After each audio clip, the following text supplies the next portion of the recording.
It was April 15th, 1848, when about 70 slaves made their way down the dark streets of the nation's capital. Mary and Emily Edmondson and their 4 older brothers were part of the group that boarded a schooner called the Pearl, hoping to sail to freedom.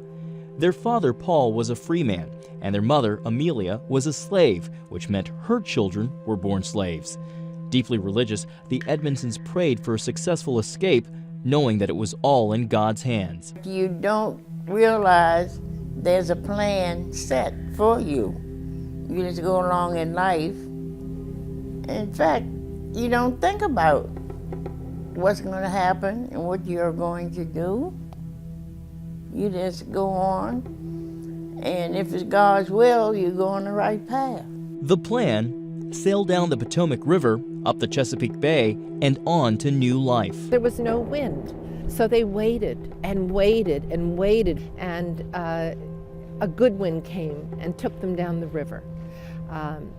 Unfortunately, that wind became fierce, so they had to drop anchor in Maryland. And they got caught right where the Potomac and Chesapeake Bay meet.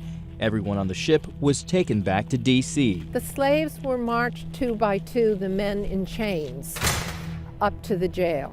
And everyone gathered to watch, not just the white anti-abolitionist people, but the black community and some of the relatives of the people who were being marched. The Edmondsons were eventually sold to a slave trader in Alexandria, Virginia. This building was once the very slave pen that housed both Mary and Emily. It now stands just 30 feet away from a statue honoring the 2 girls today. Even upon being captured, they walked proudly with their heads up and singing spirituals. That's nothing but faith. And those who have strong faith know the peace that comes with it. Steal away. After their capture, the 6 Edmondson siblings were sent to New Orleans.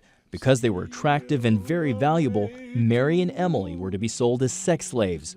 But yellow fever broke out, and they were brought back to Washington. Throughout the entire ordeal, Amelia and Paul worked with members of the Underground Railroad to come up with the money to free their children. The Underground Railroad was really not a physical railroad, but it was a movement of individuals, starting first with the slaves themselves, who yearned and desired to be free. They also reached out to the Christian community for help. Members of the family are credited with starting 2 churches in Washington. One is John Wesley AME, the other is Asbury United Methodist Church, where they attended faithfully. Their pastor joined a group of Methodist ministers to raise donations to buy the girls freedom. Lanice Robinson, historian of Asbury United Methodist Church, reads part of that letter. The case of these girls is one that claims the sympathies of the benevolent, and I most earnestly pray that the efforts of their friends may be crowned with success in securing their freedom.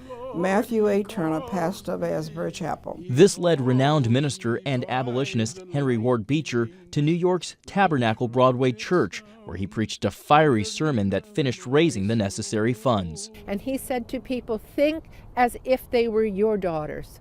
Think as if they were going to be taken away. These 2 young Methodist daughters. And then he pointed to their father, Paul Edmondson, who had come up from Maryland, and said, here is their father.